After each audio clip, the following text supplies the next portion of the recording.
Halo, halo, apa kabar? Saya Hersman Munarif. Assalamualaikum warahmatullahi wabarakatuh. Eksistensi kantor komunikasi presiden, khususnya sang kepala kantor Hasan Nasbi, ini terus digoyang. Apakah masa jabatannya sebagai petinggi istana yang dititipkan oleh Jokowi ke Prabowo itu tidak akan berumur panjang? Pertanyaan ini patut kita ajukan karena setidaknya ada dua peristiwa yang sekarang ini sedang menimpa Hasan Nasbi. Ini semacam pukulan beruntun ya. Sebelumnya kan peran sebagai juru bicara presiden itu dialihkan ke Menteri Sekretaris Negara Prasetyo Hadi. Sekarang keberadaan lembaga kantor komunikasi presiden itu justru digugat oleh seorang warga ke Mahkamah Agung karena dianggap tumpang tindih dengan kantor kepala staf presiden KSP yang lebih dulu ada. Ini dua-duanya sih, lembaga ini adalah lembaga yang dibentuk di eranya Presiden Joko Widodo. Jadi bolehlah disebut secara de facto maupun de jure posisi Hasan Nasbi sebagai kepala kantor komunikasi presiden itu sedang terancam. Nah, kalau secara de facto ya sekarang ini yang menjadi juru bicara adalah Menteri Sekretaris Negara Prasetyo. Benar seperti dikatakan oleh Prasetyo Hadi, dia itu hanya ikut bantu sebagai juru bicara presiden. Tetapi sesungguhnya kita bisa katakan bahwa kalimat yang disampaikan oleh Mensesnek itu ya kalimat halus saja ya, karena kalau kemudian diambil alih begitu saja kan rasanya ya tidak enak gitu. Tapi ini ya secara halus kalau kemudian juru bicaranya mengambil yang menjadi juru bicara berikutnya itu adalah Menteri Sekretaris Negara atau para stafnya begitu, mau nggak mau juru bicara itu dialihkan lah dari kantor komunikasi presiden kemudian ke Kementerian Sekretaris Negara dan stafnya. Karena realitasnya sejak dilantik kembali oleh Presiden Prabowo bersama dengan para anggota kabinet lainnya pada tanggal 21 Oktober 2024, peran Hasan Nasbi dan puluhan stafnya itu dan diantaranya adalah 6 orang juru bicara itu antara ada dan tiada. Ini beda sekali loh dengan saat Jokowi masih menjabat sebagai presiden. Mereka ini tampak sangat powerful mengendalikan komunikasi pemerintah, termasuk bahkan mengkoordinasikan para humas di kementerian dan lembaga.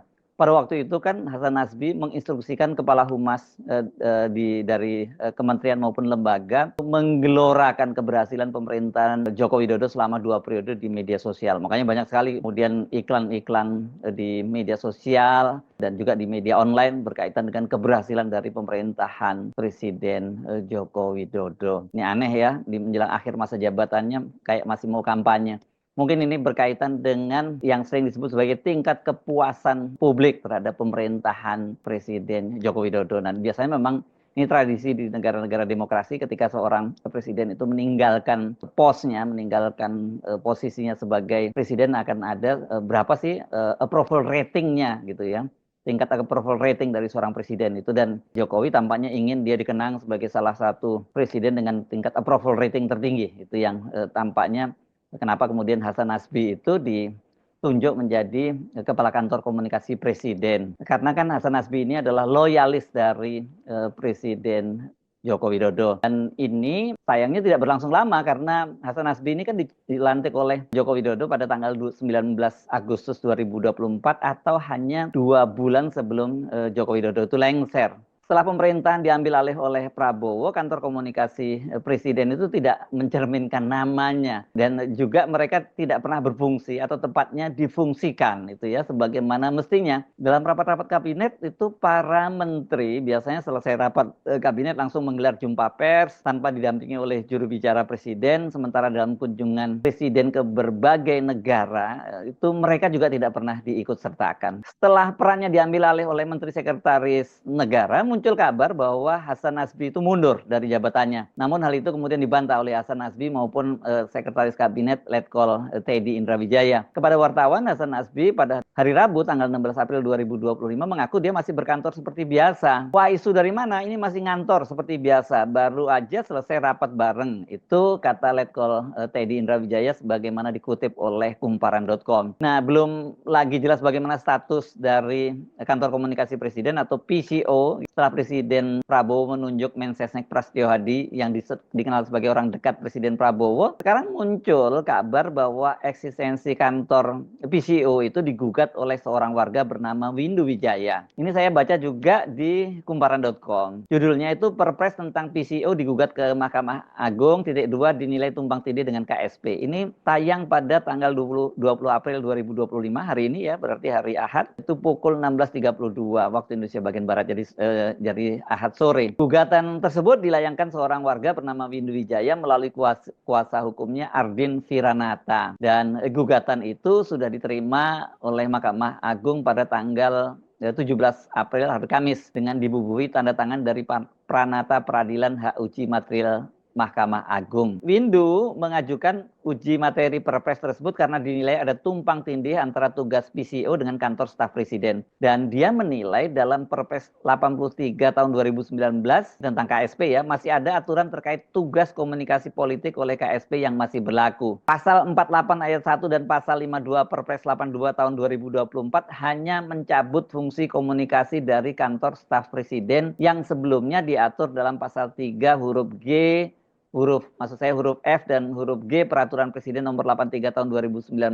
Namun demikian pasal 2 Perpres 83 Tahun 2019 yang memberi tugas komunikasi politik kepada KSP tetap berlaku. Itu kata Windu saat dihubungi pada tanggal 20 April. Ini menciptakan situasi di mana KSP memiliki tugas tanpa fungsi yang jelas, menimbulkan kontradiksi norma, ketidakpastian hukum, serta potensi tumpang tindih kewenangan antar lembaga di lingkungan kepresidenan. Windu menilai adanya kantor komunikasi kepresidenan atau PCO sebagai lembaga itu mereduksi fleksibilitas presiden dalam menggunakan hak prerogatifnya untuk menentukan komunikasi politik langsung melalui juru bicara pilihannya. Posisi juru bicara semestinya menjadi perpanjangan langsung kehendak presiden, sedangkan dalam Perpres nomor 82 tahun 2024, ini juga pada eranya Jokowi ya, tentang kantor komunikasi kepresidenan justru terintegrasi dalam struktur birokrasi lembaga yang dapat mereduksi fleksibilitas dan efektivitas komunikasi presiden sebagai kepala negara dan kepala pemerintahan. Ini di kumparan itu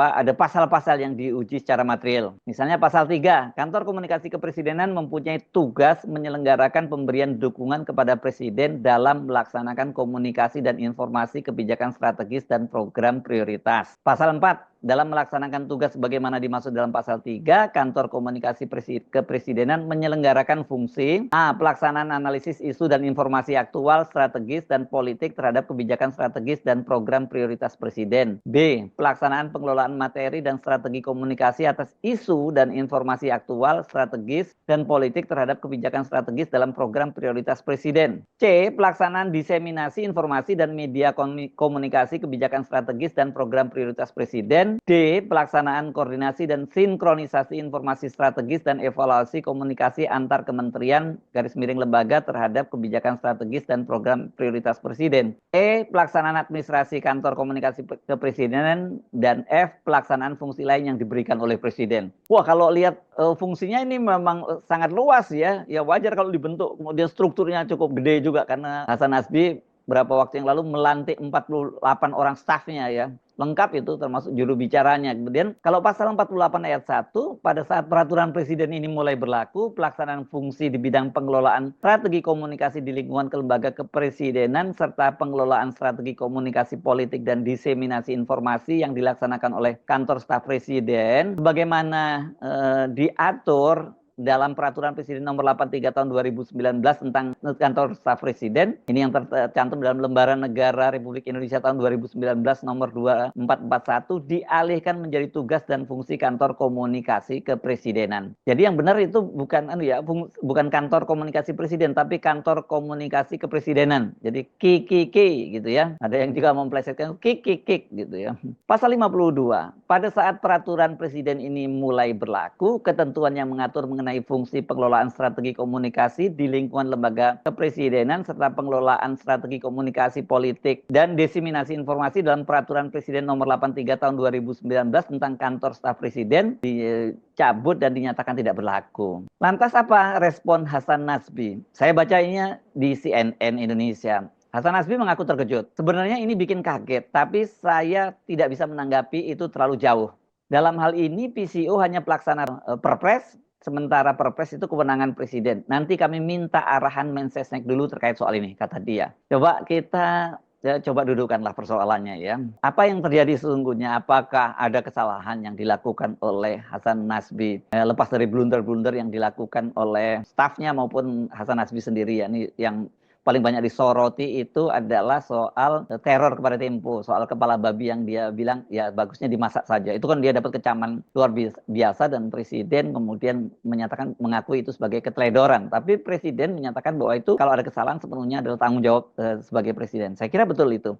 Tapi soal posisi sebagai kepala kantor komunikasi presiden ini yang saya kira kita mesti fair ya. Karena ya kalau mau disalahkan siapa yang salah? Yang salah saya kira ya Jokowi, presiden sebelumnya. Nah pasti ini pendukung Pak Jokowi akan protes, kok Pak Jokowi lagi yang disalahkan? Ya iya, karena ini kan kesannya seperti Hasan Nasbi itu Pak Jokowi meng-fight accomplish Pak Prabowo. Karena ini kan seperti saya sebut tadi, dia dilantik pada tanggal 19 Agustus 2024. Mestinya presiden itu kan tidak boleh lagi lah mengambil kebijakan-kebijakan strategis 6 bulan sebelum dia lengser. Ini kan tinggal 2 bulan saja. Katakanlah kalau waktu itu Pak Jokowi itu kebutuhannya adalah untuk mengglorifikasi kinerja dia selama 2 periode itu di akhir masa jabatannya, ya harusnya ini dilakukan dengan tim ad hoc gitu, dibentuk tim ad hoc, bukan kemudian dia membentuk perpres. Kalau dibentuk perpres ya kemudian ini aturannya mengikat pada presiden berikutnya, kecuali kalau presiden berikutnya itu kemudian membatalkan dengan aturan yang lainnya begitu ya, atau mencabut seperti tadi ya dengan perpres berikutnya. Dan yang kedua ini yang paling penting, kalau kemudian katakanlah Hasan Nasbi itu maksudnya dititipkan oleh Pak Prabowo karena kemudian juga dilatih oleh Pak Prabowo kembali bersama dengan para anggota kabinet pada tanggal 21 Oktober 2024, kan nggak bisa seperti ini. Kalau menteri yang lain mungkin masih bisa ya, karena itu tidak langsung berhubungan dengan Pak Prabowo. Tapi kalau ini kan juru bicara atau kepala kantor komunikasi presiden kan harus orang yang melekat dan secara chemistry dia punya ikatan yang kuat dengan Pak Prabowo. Sementara Hasan Nasbi ini kan kalau kita lihat sejarahnya, dia justru tadinya adalah pengecam Pak Prabowo, bahkan ini banyak caci maki kalau dilihat tweetnya yang berapa waktu yang lalu ketika Pak Prabowo masih menjadi lawan politiknya dari Pak Jokowi gitu ya, bahwa kemudian dia bergabung menjadi anggota tim pemenangan kampanye pemilunya Pak Prabowo, bahkan menjadi juru bicara. Tapi soal chemistry kan nggak bisa dipaksakan, dan Pak Prabowo bukan orang yang mudah untuk itu ya, karena banyak orang yang yang paling bisa masuk ya orang yang sudah lama berada di lingkungan presiden seperti Menteri Luar Negeri Sugiono dan juga Mensesnek Prasetyo Hadi, atau ada juga Wakil Menteri Pertanian Sudaryanto dan sebagainya, atau Wakil Menteri Komdiji misalnya Anggaraka. Orang-orang seperti itu kalau kemudian dia memegang komunikasi kantor presiden, dia anytime dia bisa mengakses Pak Prabowo, dan mereka sudah sangat hafal dengan apa yang dipikirkan oleh Pak Prabowo. Kalau Hasan Nasbi dan apalagi kemudian juru bicara yang dipilih oleh Hasan Nasbi ada 6 orang, saya kira akan kesulitan ya. Oke, bolehlah kita nggak perlu soalkan soal kapasitasnya, karena beberapa di antaranya memang dikenal punya reputasi yang cukup bagus gitu ya. Tapi kan persoalannya sebagai juru presiden itu sekali lagi dia harus punya kedekatan dengan presiden. Nah kalau kemudian orang-orang ini tidak punya kedekatan dengan presiden, dan presiden juga tidak merasa nyaman gitu untuk membagi cara berpikir dia, membagi apa-apa yang dia pikirkan dan perlu dikomunikasikan pada publik, ya ini nggak akan jalan. Nah, dari situ kan mulai jelas clear ya bahwa ya Hasan Nasbi sesungguhnya tidak salah lepas dari blundernya, apalagi staf-stafnya juga tidak salah karena mereka ditunjuk ya, dipilih untuk menjadi juru bicara dan sebagainya. Pak Prabowo juga nggak bisa disalahkan karena kalau dia tidak nyaman dengan orang-orang yang dia relatif tidak kenal atau baru dia kenal misalnya, dan apalagi kalau kemudian sejarahnya seperti Hasan Nasbi ini dia pembenci Prabowo, bahkan dia banyak yang kalau netizen menyamakan dia cuitan-cuitannya yang mencaci maki Prabowo di masa lalu itu seperti sekelas dengan Fufu Fafa. Ya nggak bisa disalahkan juga kalau Pak Prabowo tidak nyaman gitu. Yang harus disalahkan ya Pak Jokowi, kenapa dia membentuk kantor komunikasi presiden, dan itu terkesan itu karena dilakukan di akhir masa jabatannya, dia memfight accompli Pak Prabowo, dan Pak Prabowo kalau mau menolak nggak enak, tapi kalau dipakai ya dia juga tidak nyaman. Jadilah sekarang ini komunikasi presiden tidak tertangani dengan baik. Dan kalau toh kita ngomong sebenarnya buruknya komunikasi presiden itu kan nggak semata-mata sebenarnya itu karena disebabkan oleh kinerja kantor komunikasi presiden, tapi itu juga kinerja dari kementerian dan lembaga termasuk para menteri dan kepala-kepala lembaganya ya. Jadi saya kira kita mesti fair lah ya. Saya tahu banyak yang nggak suka dengan Hasan Nasbi, tapi kita mesti menyampingkan persoalan-persoalan yang lebih bersifat personal, apalagi kalau ini urusan kenegaraan ya. Karena kalau pemerintahan itu komunikasinya buruk dan pemerintahan gagal, sebenarnya yang rugi bukan hanya mereka yang ada di dalam pemerintahan, tapi publik, rakyat itu juga rugi karena dirugikan maksud saya ya tadi karena pemerintah gagal mengkomunikasikan berbagai kebijakannya. Saya Herzki Arif, sampai jumpa lagi. Wassalamualaikum warahmatullahi wabarakatuh.